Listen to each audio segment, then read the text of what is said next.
That's too many. Why are you in a red jumpsuit right now? Tell us about the latest ticket. Which one?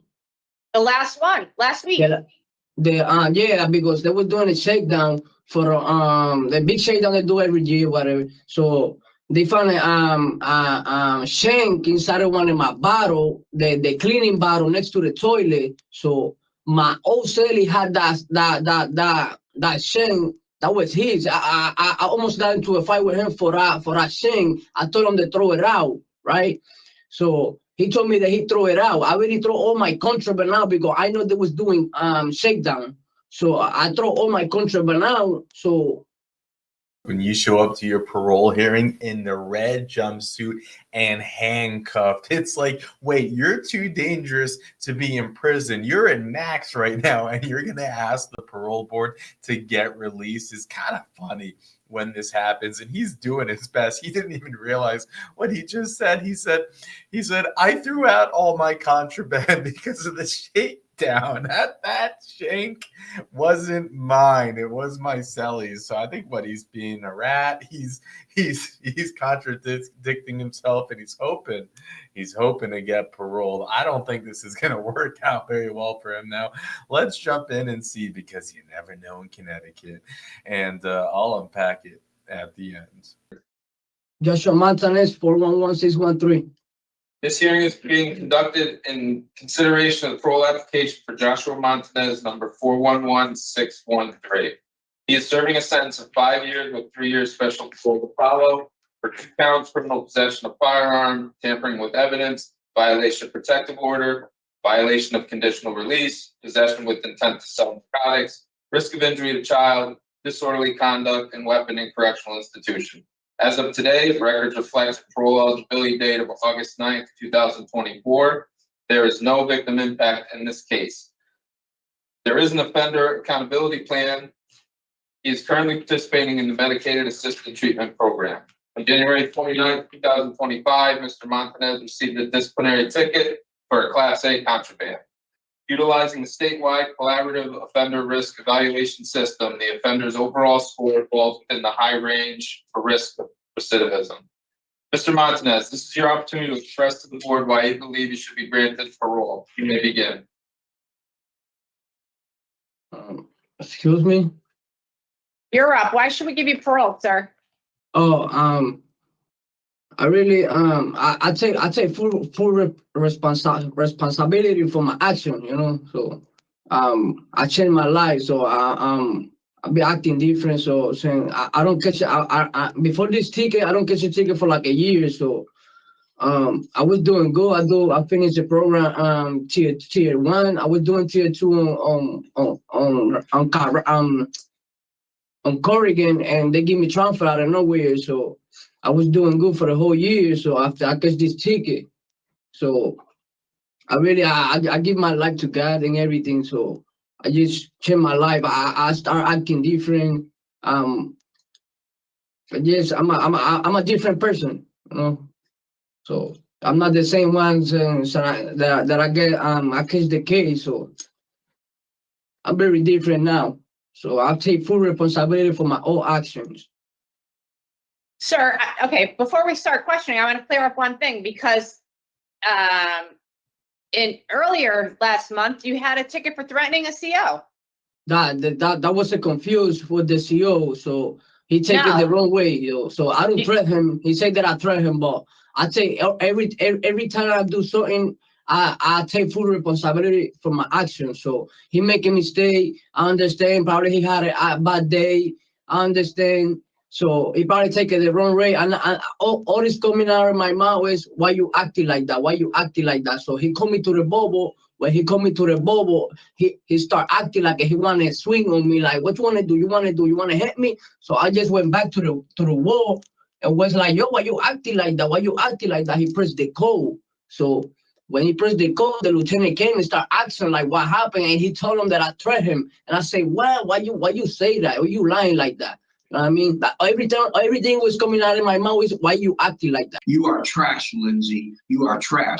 I mean, so, but they don't. It's they word, they word, but against mine. You know what I mean? I'm not gonna win with them. So Okay, well, but regardless, you have 14 tickets in less than 4 years. Yeah. That's too many. Why are you in a Yeah. red jumpsuit right now? Tell us about the latest ticket. Which one? The last one, last week. Yeah, because they were doing a shakedown for the big shakedown they do every year, whatever. So they found a shank inside of one of my bottle, the cleaning bottle next to the toilet. So my old celly had that shank. That was his. I almost got into a fight with him for that shank. I told him to throw it out, right? So he told me that he throw it out. I already throw all my contraband out because I know they was doing shakedown. So I throw all my contraband out. So I don't know where they called me after the shakedown. They called me to the back to the black, and he asked me what's the shake why I got the shakedown. I mean the shank for. I was like, what shank? So when they showed me, I told them, yo, that was my old celly. I told him to throw it out. I thought he throw it out and he put it on one of my bottle, one cleaning bottle next to the toilet, you know?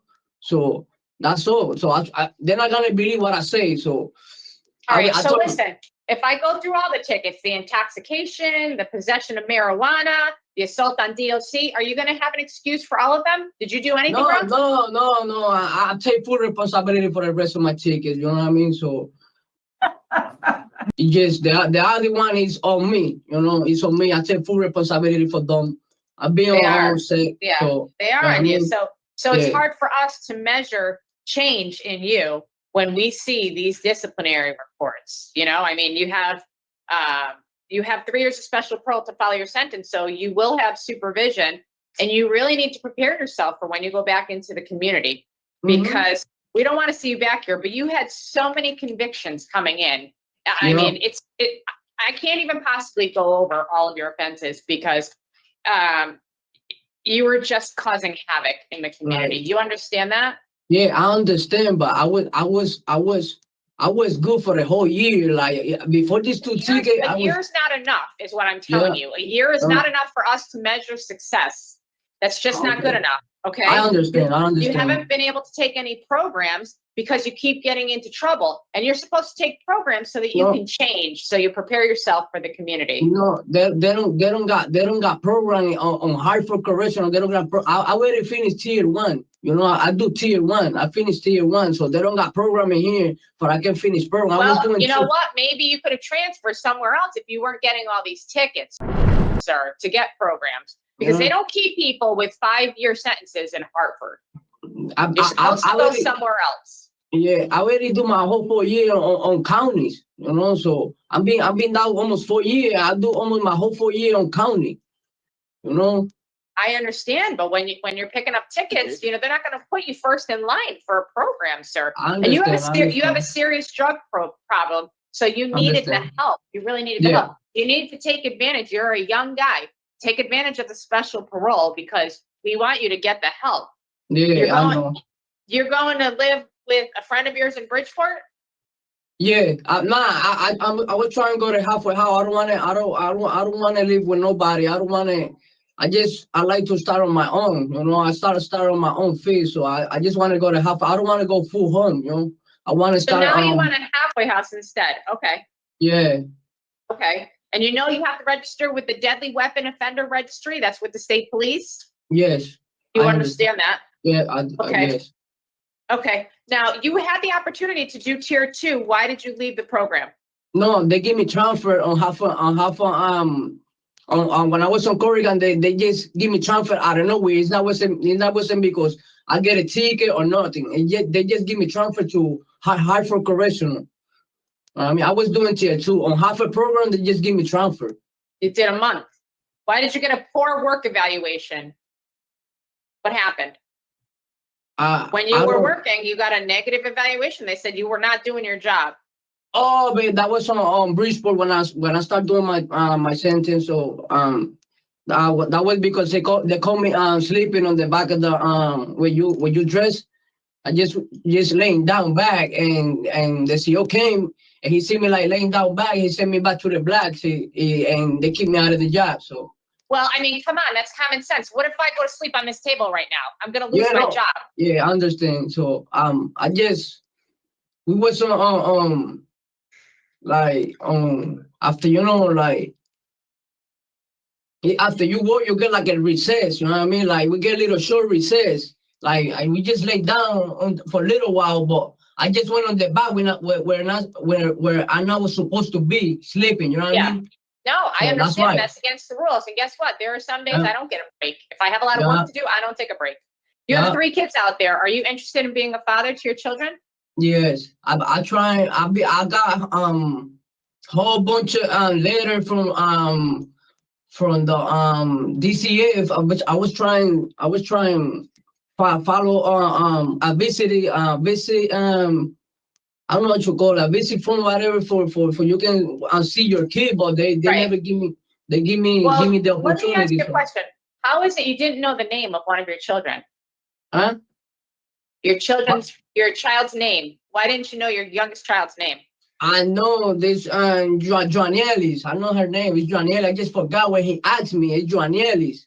How do you forget your child's name? Yeah, just because I got too many things on my mind that I just forgot because I don't got the chance to see her. You know, she's born when I came to jail, so I don't have the chance to see her. So All right. So listen, you have a protective order for the victim. You understand what that means? yeah, I No understand. contact, no letters, no Facebook, no tell your friend to tell your friend this, nothing. I understand. All right. Thank you for speaking with me. Mr. Pohl. Thank you, Madam Chair. Good morning, Mr. Montanez. Good morning, sir.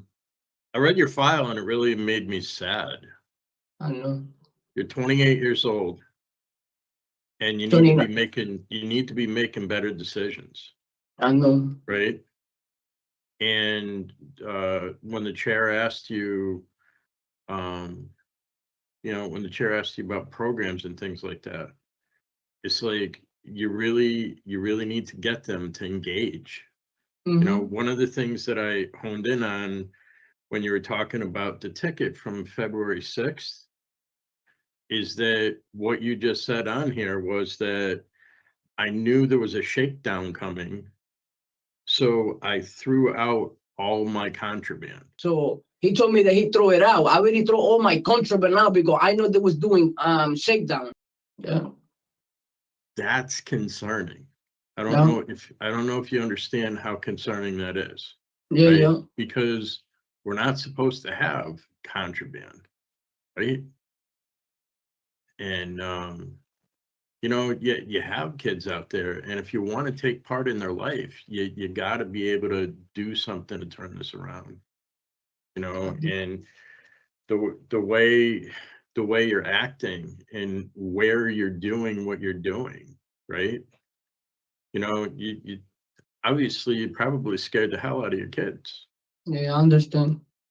You know, and it's like you're 28. It's time to do something to make yourself better. You know, I mean, yeah, driving a tow truck is one thing, or being a dishwasher is another thing. But at 28 years old, you should be able to get out there. And I know that you told the parole officer that you want to get your diploma. Yeah, I want to get my diploma, the serial license too. So I just turned 29 yesterday. So yesterday Happy was my birthday. Yeah. Thank you. Happy birthday. But I Thank just, I want you to be able to turn this around and do well. But it's hard. It's hard with what we're here with, and the circumstances. I just need one opportunity. That's it. You know what I mean? I just ask for all my heart. You know what I mean? I just want one opportunity to show you that I can do better. You know, that's what I ask for. You know. Madam Chair, I don't have any further questions. Thank you, Mr. Pohl. Mr. Rodriguez. Thank you, Madam Chair. So Montanez, it's sad just hearing your conversation with the panel, because on some level, it doesn't sound as if you say you accept responsibilities if you're not really there yet. Like you haven't really made up your mind to really move to start making the kinds of changes that you need to make to be able to succeed on the outside. And it makes it hard for us to make a decision to want to let you go because of all of your behavior. You know, and even though you say you accept responsibility, there's a part of you that I hear that doesn't accept responsibility for this, that kind of makes excuses for it. And for us, that's very challenging. And the charges that you had in terms of the possession of firearms, all the things that are going on out in the street with young people your age, killing each other, shooting each other. I mean, for me, that's frightening. And you haven't really done anything to work on those kinds of things that will give you the skills that you need not to do the kinds of things that you did to get to where you are right now. Understand. The acting out in the lobby of the hotel, the threatening, that type of behavior that can get you. You haven't learned those skills yet, and until you take some programming, you're gonna have a hard time learning that. Mm-hmm. And what we don't want to see is see you come back or see you hurt anybody, or see the public in danger because of the weapons that you may want to try to get again. Why did you have these weapons? Why did you have them? Just for my own protection. You know what I mean, from what? Protection from what? Just Who's beef. after you? Just just a little beef. Like it's nothing bad. I'm a hard headed. Bad enough to carry a weapon more than once. Yeah, I'm just hard headed. I was young. I'm just thinking different. I know how to avoid a problem. I just talk not like before. I just get into a fight or whatever, do all that crazy thing. So I just changed my mind. I know now how to talk before take action. Yeah, I think that's a good way of thinking, and that's a direction that you do need to go into. Mm-hmm. For right now, I don't feel that you're there yet. Understand. But listen. I wish you the best of luck. I hope you really, move toward wanting to try to do something for yourself, and good luck to you. I don't have any questions. Okay, thank you. So I think we would all agree that Mr. Montanez unfortunately has not shown us what he would need to in order to be suitable today for parole, given the disciplinary reports, the lack of programming, just inadequate evidence of any kind of change, and the nature of these offenses. I would not be able to grant parole today. He does have 3 years of special parole, so he will have supervision and support in the community. Mr. Rodriguez, your thoughts? I'm also not there today either. And as panel member Pohl said, it's a sad kind of situation. You look at the situation, young man who with some potential, and he's not there yet. But I'm also not there today either, Madam Chair. Mr. Pohl. I'm where both of you are, and I would hope that there's some kind of situation here where he could find programming for domestic violence. Yeah. Especially. But also, I didn't really get into it with him, but his substance use score is a 5. Right. Yeah. 5. And it's, I know that he's taking some action right now because he's part of the MAT program. Yeah. But to be able to get into a program, he started to take tier 2 in order, if he got in there and was able to do something like that. Right. His end of sentence right now is November of 26. I hope there's some way to get some kind of programming. Yeah. So that we can see offender change. Yeah. Okay, my reasons are nature and circumstance, inadequate programs, and evidence of offender change. They're 2 separate, and poor institutional adjustment. Okay, special parole. I have 2 victims, halfway house that you just asked for, domestic violence, and in this case, I really do think anger management is appropriate as well. Yep. Okay. In the matter of Joshua Montanez, inmate number 411613, I'll move to deny parole with no new hearing for the following reasons: the nature and circumstance of your instant offenses, your inadequate program participation, inadequate evidence of offender change, and poor institutional adjustment to disciplinary reports. I'll further move to set the following special parole conditions. You'll parole to a halfway house. You're to have no contact with victims' initials MG or MSR. You'll participate in behavior management programs for domestic violence and anger management. Is there anything further? Is there a second to the motion? Second. All in favor? Aye. Sir, please keep working on yourself. Try to stay out of trouble and get more programs, okay? We wish you the Thank best. you. Thank you. Appreciate it. This concludes the hearing for Joshua Montanez, number 41161. No parole for tape. Okay. No parole for tape. So, No parole for tape. I'm good. Thank you. Have a good day. None. okay. Mr. Tate is not getting parole. Because of anger issues. That's what's going on here. No Yes. parole. Thank you, Mr. Tate. Can you imagine again? I mean, you know, it was interesting. I was convinced that he was going to throw some kind of tantrum, say something when he got denied, and to his credit, he did not, because we're just used to that in Connecticut. But you know, even Mike Pohl denied him, and it was interesting. You know, Mike Pohl, he was being very empathetic. He said, "This is so sad.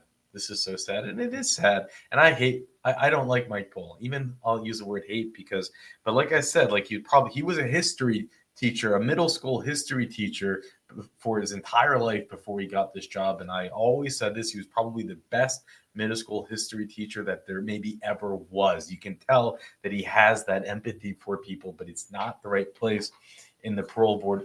And he also has a misguided empathy because he will put the inmate's empathy before the victim. So it's not even, empathy is not even the right word.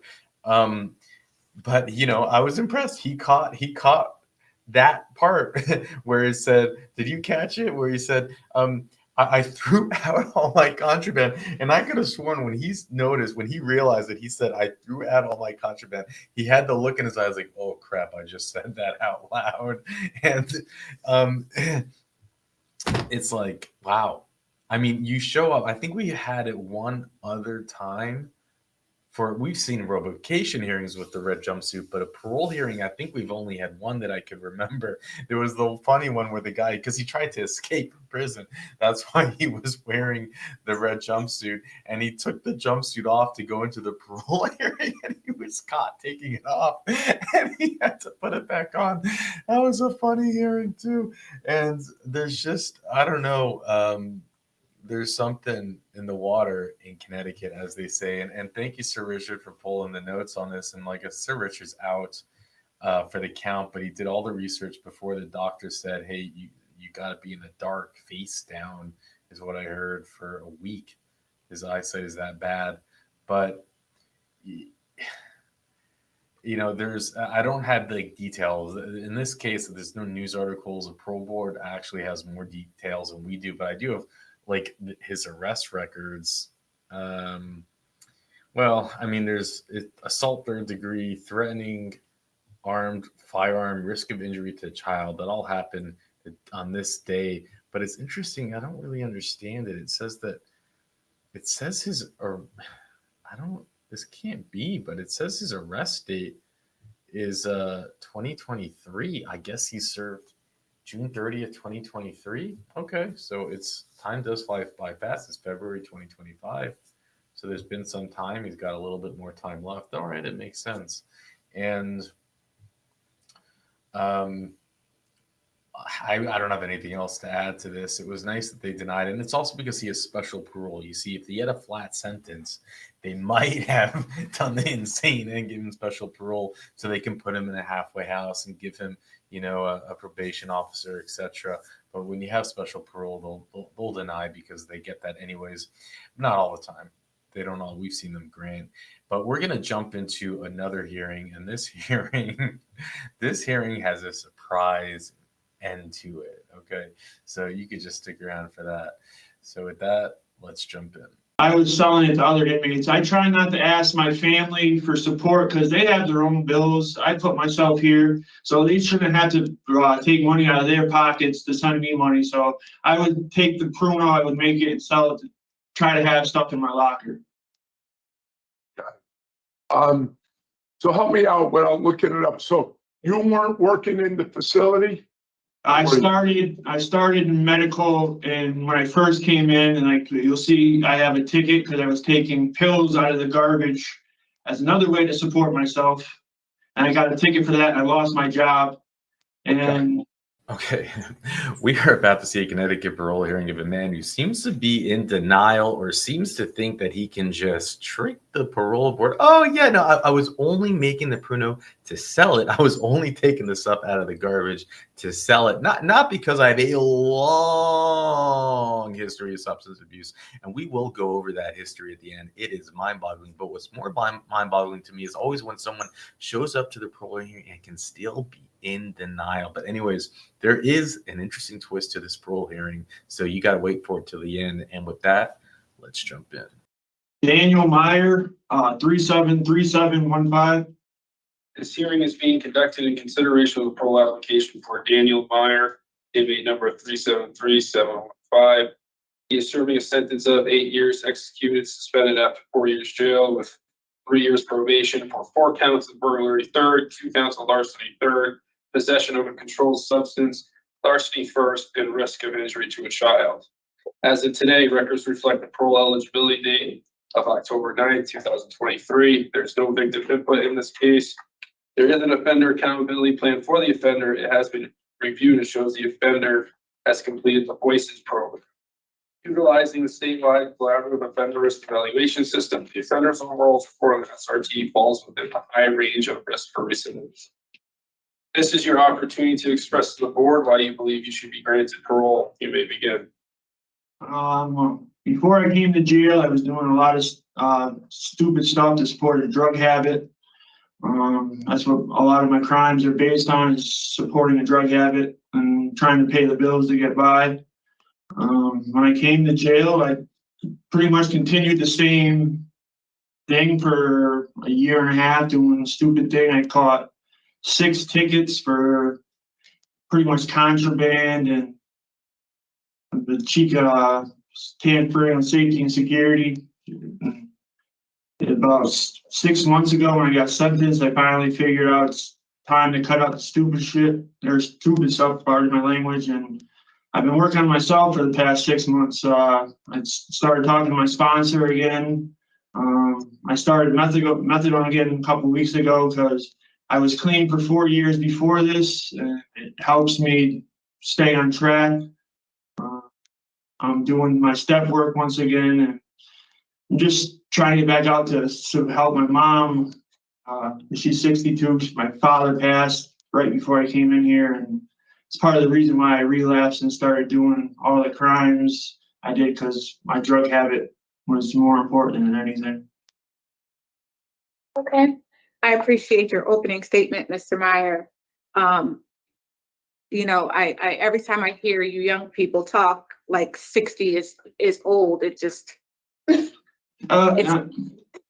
your mother still has a whole bunch of life left to live, so don't count her out just yet. But nonetheless, so what will happen here is each of us will take an opportunity to ask you some questions. When we are done with our questions, we will deliberate and give you our decision, okay? Okay. Best of luck to you, sir. Mr. Dargan will start with the questions. Thank you, Madam Chair. Good afternoon, sir. How are you? Good afternoon. I'm good. How are you? So it looks like the majority of your convictions were related to your drug addiction. Would that be a fair assessment? Yes, sir. Absolutely. Besides the risk of injury. Okay. Yeah. So with that said, you talked briefly about some of your DR reports, right? And I also read that one of them you were making pruno to support yourself. So were you selling it to other inmates, or were you drinking it? No. Or what were you doing? I was selling it to other inmates. I try not to ask my family for support because they have their own bills. I put myself here, so they shouldn't have to take money out of their pockets to send me money. So I would take the pruno, I would make it and sell it to try to have stuff in my locker. So help me out when I'm looking it up. So you weren't working in the facility? I started in medical, and when I first came in, and like you'll see, I have a ticket because I was taking pills out of the garbage as another way to support myself, and I got a ticket for that, and I lost my job. And so back to the pruno. So your family wasn't putting any money on the books or whatever, so is They that do. what you need? They do what they can. They do the best they can. It's not every month. Maybe it's every 3 or 4 months, but Okay, so, now I try to, I understand the background of it a little bit. So what do we deal with your substance abuse? Because it looked like your issues were primarily heroin and crack cocaine. yeah. Before this, I was 4 years clean. I was working a good job. That job is I still have the opportunity to return. But when my father got sick, I really didn't know how to deal with it. Seeing my dad, he had Alzheimer's. He was forgetting who I was. He was forgetting how to do things. So to self-medicate and take my mind off of that things I started to use. But before that, I was clean for 4 years. I was going to meetings every day. I mean, I was on methadone, getting take-homes 2 weeks at a time. I was with a sponsor. I had a grand sponsor. I have a sober community that I was really part of before I relapsed. Okay, so it looked like back in 2006, you started using oxycodone and. Yeah, that was like the cool thing to do in high school. That was what the in crowd was doing. So how long have you been sober? Even though you were making Pruno, I assume maybe you were drinking some of the Pruno. You didn't? Oh, okay. 2.5. I've been clean since the day I came in here. Other than methadone that I get from the facility, I have been clean the whole time. If you are an alcoholic or were an alcoholic, you are an alcoholic today. Wow, because I never heard too many people making Pruno and then selling it in the facility. Disgusting. It's disgusting. Yeah, I hear it all the time. You never heard that? About people making it because they don't have jobs and stuff? No, I know they make it, but I didn't know that it was like a resale market, that big of a resale market. It is. Yeah. Very high resale market. Yeah. Well, wow. I mean, maybe if you get the drug addiction under place, you could go work for a distillery when you come out, right? Start my own distillery. Yeah. So, what is your game plan when you are released? Well, right now, if I was to make parole, I could go to my mother's house, but I don't want to do that. I chose this a halfway house, so I go to the halfway house, still have some structure, it's still being supervised, and so I start IOP, downgrade to relapse prevention, slowly get a job, and start saving money to get my own place and get my life back in track.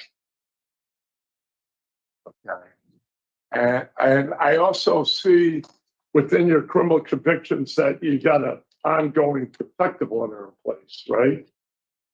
Yeah, my ex-girlfriend. Okay. And your game plan, where do you want to sponsor to? Halfway house? Yeah. Okay. And then for recovery or staying drug, alcohol free, what's your game plan there? I'm like I said, I'm still in contact with my sponsor. I'm going to start going to meetings again. They just started meetings again here at Osborne, so I signed up for that. But if I was released, go to meetings, relapse prevention, IOP, get back in contact with my support system, my sponsor, and start working the steps again. Okay, so how long were you clean in the past? Before this, 4 years. That's my longest stretch of clean time. Say that again. What was that? 4 years was the longest stretch. Okay. So what happened that you relapsed? My father got sick, and I used that as a way of not knowing how to really cope with seeing my father, not know who I was, not know how to take care of himself. as a opportunity to get high. Got it. So do you think you have better coping skills in place so you don't relapse again? Yeah, I've always had the coping skills. I think in the back of my mind, I always had that thought or urge to want to use, and that was just the thought. That was just the opportunity for me to take an opportunity of using. All right. Well, thank you for answering my questions. Thank you, Madam Chair. Thank Thank you, Mr. Dargan. You know, Mr. Meyer, you were using a lot of drugs. I'm really surprised that you're still alive, like. Me too. Mr. Palmieri? And just to follow up on that, I'm looking at the amount of drugs, because I'm looking at how many felony convictions you have. And the majority of them is for stealing copper wire. So I'm thinking to myself, you must get a good amount of money for the amount of copper wire you were stealing. Yeah. Yeah, that's for not what I got caught. That's just for what I got caught with too, so. Okay. And stolen U-Haul. And stolen U-Haul. I'm just thinking too, the harm to these companies that you were stealing from. Yeah, I didn't like, that's what big, the Voices program really brought to my attention, and IPO Bernard. I really didn't think about, I knew it was doing to what it was doing to the company, but I didn't think what it was doing to the company's customers and all that stuff too. We all pay for that. Yeah, exactly. So if you lost power and I robbed this company and they didn't have the supplies to put your power back on, you could have been without power even longer. Days, weeks for some poor people. Yeah. So, Mr. Myers, you mentioned a couple of times you had this 4-year period where you were able to be sober. Yeah. So, where was your meeting? Where were you going to home group? Waterbury, but my main group was in Torrington. That was my home group, Torrington. Okay. And who were you living with during that time? My mother and my father. And your plan is to go to a halfway house, go to IOP meetings, and work. Anything else you think that might be helpful? I mean, I don't have a GED, so I want to get it. I've been putting it off, get back in school, get that, and maybe get into like college class for being a drug counselor. I've always been told that I'm very good at being like helping other addicts. Or even a trade. Yeah, because I was a supervisor at the place I was working in, Global Steering Systems in Watertown, and like I said, I still have the opportunity to return there. Well, I don't have any other questions. Thank you. Thanks. Thank you, Madam Chair. Thank you, Ms. Palmieri. So, Mr. Meyer, I have no additional questions for you. We're going to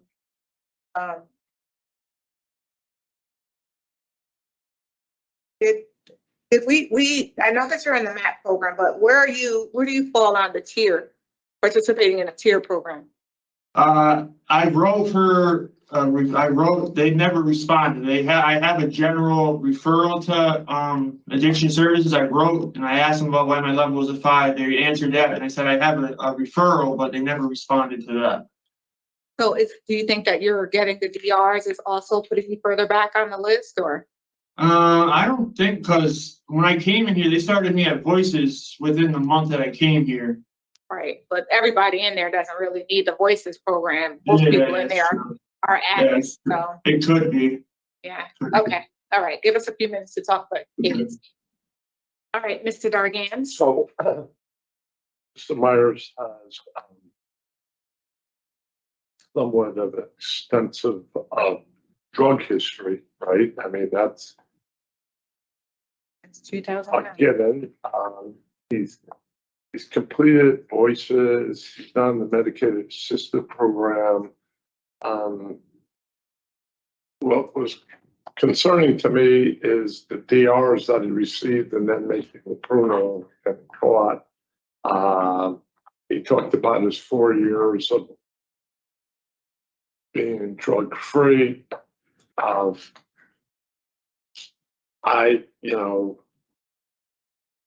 Reading all the information that's prepared for us.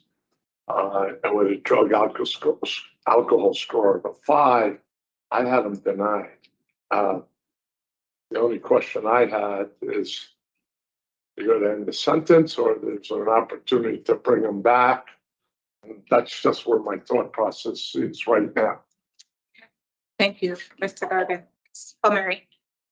It was of the same thinking that it's a lot of felony charges. There's a lot of money involved in what was stolen for to support his drug habit. I am concerned about the 6 disciplinary reports. I appreciate that kind of money on his books, but I'm sure there's a lot of other individuals that's not the route that they take as well. He scores highs. He's got a drug score of 5. So I am a denial for today. However, I would not be opposed to bringing Mr. Meyer back for a rehear and see if he couldn't do a tier program. I appreciate that he's in the MAP program. I appreciate that he's had a lot of treatment in the community, but he's at another place in his addiction life.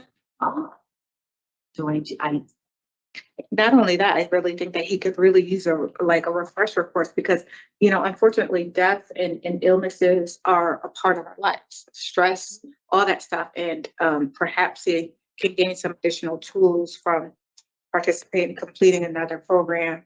You never can have too much education, but I would have him come back as well. And no more tickets. He can't sell any more Pruno. We're done with that. see put some more time too between the last DR. Yeah. And his release. So when's the end of sentence? July 25, Yeah. somewhere around there, To go. Then he has a ways to go. or October, whenever. I would, his last ticket was in June. They all seem to be in 23, I think. There's- And 22? He had a few. But so I would do, if we wanted to give him a year, it would be, I would do July 1st of this year. And that's still a gift. Is that enough time? Oh, so give him a year out. Are you, To end Yes. the are sentence. you saying 6 months from now, bring them back? That give him enough, if he were to get the tier 4, that give him enough time to even do the tier 4. It wouldn't. I don't know if he would get the tier 4 though. And then we can't even say that we want him to take the tier No. 4 because, and then if it, Right, we just say clear for a I think year. 6 months is a gift. I think it's a Very gift. much a gift. To put, do you gives him mind? a year from that last disciplinary report and an opportunity to do not just the TIP program, but even some maybe work on his GT. So, right, so, I mean, we can do, should he be, we don't want to stifle him either, so that if they do want to put him in a tier 4 program, they don't have enough time, you know what I mean? So maybe You if want we to do push it out? 9 months. September or Yeah, maybe October? September, just to, just so that they don't feel, Yeah, uh, that makes more sense. no, okay. Yeah. All right, so we'll do Tier 9 and DR 24, free. yep, a tier. Positive. Yep. Yeah. And the reason for denial will be a lack of program participation and inadequate evidence of offender change and or institutional adjustment with the DRs. Yes. Yep. Okay, so with regard to Daniel Meyer, 373-715, there's a motion to deny his request for discretionary parole today based on his poor institutional adjustment. Looks like he received 6 disciplinary infractions as incarceration, and he has not completed an addiction services program, so his inadequate program participation and inadequate evidence of offender change. I further move to rehear Mr. Meyer in September of 2024, at which time he should have successfully completed a tier program and also any other positive programs, and no more DRs, no more selling Pruno. Is there a second? Okay. All in favor? Aye. All right, so Mr. Meyer, we're gonna give you another opportunity to come back before us, and we really do hope that you can get some additional treatment, work on your GED, get to work, get a routine, other than sitting in there and doing nothing, and come back and see us in September, okay? Okay, Good luck to you, sir. thank you. Have a good one. This concludes the hearing for Daniel Meyer. It may be 7. Okay, and September of 2024, well, it rolled around quick, and we're going to see that follow-up parole hearing. So remember, the one we just saw was January 9, 2024, and the one we're about to see is September 20th, 24. And thank you, Sir Richard, for having these spreadsheets that make it easy and possible to do these follow-up parole hearings. If you want to see more of these follow-ups, make sure to check the playlist below for the return of playlist. Now, do you think that he's checked all the boxes? Do you think that he's been successful enough to get released? Let's find out. Daniel Meyer, 373715. This rehear hearing is being conducted in consideration of the parole application for Daniel Myers, 373715. He is serving a sentence of 8 years, execution suspended after 4 years for 3 years of probation to home for 4 counts of burglary third, 2 counts of larceny third, risk of injury, larceny first, and possession of controlled substance. As of today, records reflect a parole eligibility date of 9/7/23 at 50%. There's no victim input in this case. The inmate was heard by the board on January 12th, 2024. He was denied parole, and a new hearing date was set for September 2024. The board recommended that the inmate complete a tier program, participate in any additional positive programming, and refrain from obtaining any new DRs. Since his last hearing, the offender has completed the following programs. He's maintained employment, however, he has not completed the additional program by the board. Utilizing the statewide collaborative risk evaluation system scores the offender overall score for recidivate falls within the high range. Mr. Myers, this is your opportunity to express to the board why you believe you should be granted parole. You may begin. I know I was supposed to do a tier program, and I was trying to get in there. I didn't know my score was a 5. I was trying to get it redetermined because I had no problem doing tier 2, tier 3, but the tier 4 program, I've done so many programs, and I just don't agree with the way that program is run. I don't mind going to a program, doing IOP on the street, doing any of that. I have a strong support system. I have a sponsor. I was going to meetings before I came in here. I just took my father's death hard, and instead of doing the right things, I went to self-medication instead of dealing with the problems. You are trash, Lindsay. You are trash. Well, Mr. Myers, I certainly appreciate your opening comments. You know, the panel did ask you to do something specific. And despite whether you like how the program runs, you know, you have to abide by the request of the board. Yeah. Okay. So we're each going to take turn to ask you questions, and I'm going to ask Ms. Page to begin. Thank you, Madam Chair. So, Mr. Myers, I was on your hearing in January of this year, and it's my understanding that as soon as you walked out of the hearing room, you knew that you weren't going to take a tier program, and you wanted to waive the rehear. Is that right?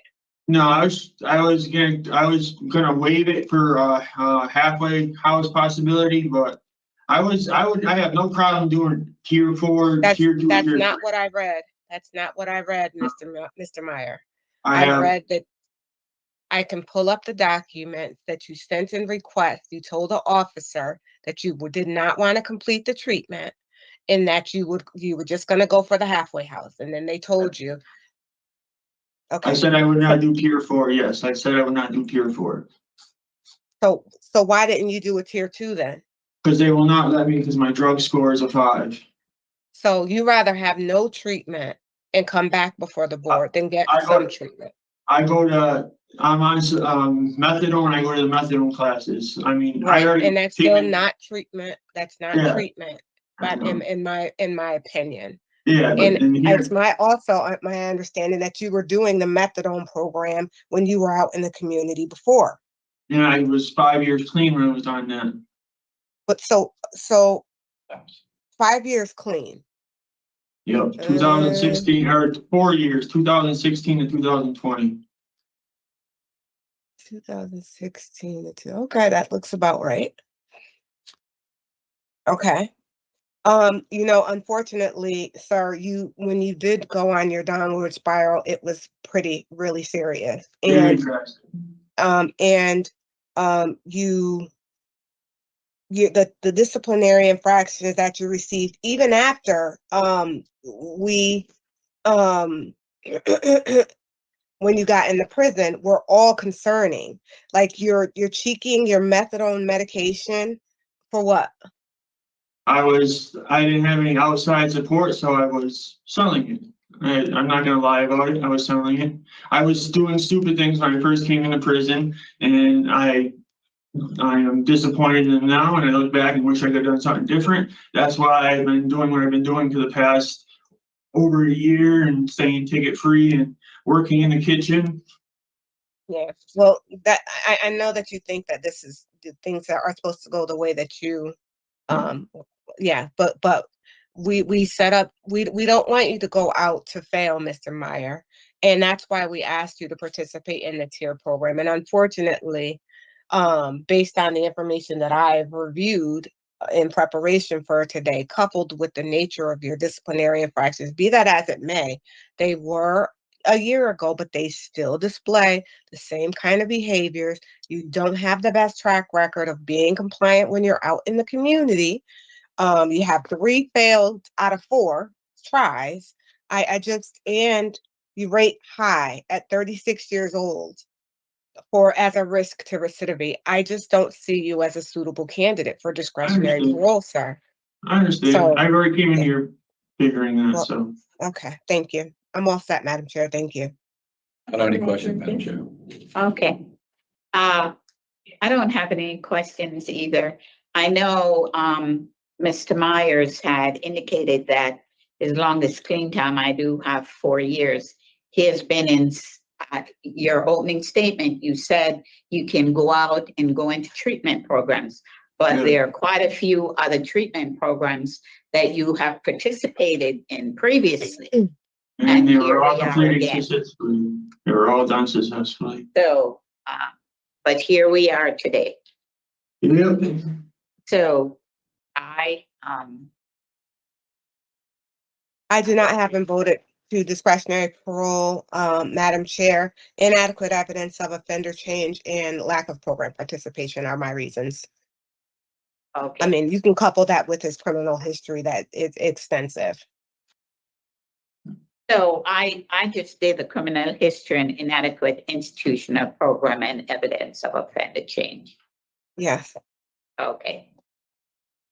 In the case of Daniel Francis Meyer, inmate number 373715, there's motion to deny discretionary parole due to criminal history, inadequate institutional program participation, and evidence of offender change. Do I have a second? Second. All those in favor say aye. Aye. Okay, motion carries. Mr. Myers, we hope that you'll do something. Okay. This concludes the hearing for Daniel Myers, 373715. Great decision. No parole for tape. Okay, No parole for tape. so No parole for tape. None. Mr. Tate is not getting parole. Because of anger issues. How many of you finished the sentence? If you did, you're probably a Mandalorian. And if you haven't seen the no parole for Tate parole hearing yet, I don't know how that'd be possible. But if you haven't, just check it in the Connecticut playlist. And now this is a classic example. I mean, really, of just leading the horse to water. He had one job. Take the program. And he literally shows up and said, I didn't need it. I did it. Well, like, what? He looks like he's still, on some of that Pruno, really. I mean, like, he just rolled out of bed. And I don't know what it is that make people want to do this, but it's just, it's so important to see this for those who say, who just might be solving about incarceration, about this, about, oh, we need to have better systems. Well, not everyone fits into that system. There are people that do, and I agree we need a better system, but there are some people that I don't think you can fix. And the amount of crimes that he has, Sir Richard has in the spreadsheet, 1, 2, 3, 4, 5, 6, 7, 8, 9, 10, 11, 12, 13, 14 published articles of arrests. And that's a lot, because oftentimes arrests happen and they don't get published, but these are 14 published arrests, and they're all for the type of crime that fits into him feeding his, his thing. And the idea is like, oh yeah, I was only making Pruno to sell it. I was only doing the pills to sell it. It's like, dude, you haven't even crossed the first line yet of accepting that you have a problem. He's still not there, and he won't even take a program to get there. And there's something off. I mean, you can't fix that. He will not be fixed. And it's, you might say it's sad. His full term date is June 2025. So he's getting out in 5 months at the time of this recording. And it can be dangerous. He's going to get out, and the stuff is out there. It's pretty, but let me just read to you some of his things. So, oh my God, arrested, and the dates kind of bounce around the place, but 8/12/2009. He has the classic stuff: forgery, larceny. He has 6/30/2014 possession of narcotics. He has, well, we'll just keep going down the list. 3/25/2015 larceny. Burglary 2015, 1/18/2017 burglary, 7/29/2021 larceny, 7/10/2020 larceny and burglary. It's a classic stuff. It's 11/14. I do believe that he did find that moment of sobriety for like 4 years. Is that what he said? I do believe it, because his record kind of like goes in a gap, and it's interesting though how he thinks that he can be a coach. Right, that's what he mentioned before. I think that's what he said. And man, I don't know. Is it ego? It's immaturity. There's something off, and it's not cute anymore. It gets to a certain point where you're just too old for this, man. You probably stopped being cute 30 years ago. It was almost like you could see him in his room throwing a tantrum, the same behavior. But anyways, they denied he will be getting out soon. And I don't know, does he have special parole? I'm trying to think. It might be a while till we see him, because I don't think he does. I don't think he does. So let me just double check. But again, thank you, Sir Richard, for pulling up this in spreadsheet so I can connect the dots. And yeah, it's a flat sentence.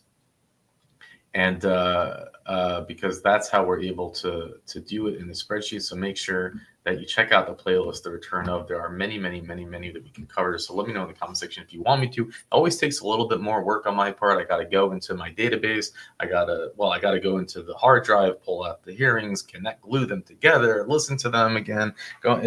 So let me know. It helps. And with that, I'll let you go. So how long have you been sober? Even though you were making Pruno, I assume maybe you were drinking some of the Pruno. You didn't? Oh, okay. I've been clean since the day I came in here. Other than methadone that I get from the facility, I have been clean the whole time. If you are an alcoholic or were an alcoholic, you are an alcoholic today. That's too many. Why are you in a red jumpsuit right now? Tell us about the latest ticket. Which one? The last one, last week. Yeah, because they were doing a shakedown for the big shakedown they do every year, whatever. So they found a sHaNk inside of one of my bottle, the cleaning bottle next to the toilet. So my old cellie had that sHaNk. That was his. I almost got into a fight with him for that sHaNk. I told him to throw it out, right? So he told me that he threw it out. I already throw all my contraband out because I know they was doing shakedown. So I throw all my contraband out. So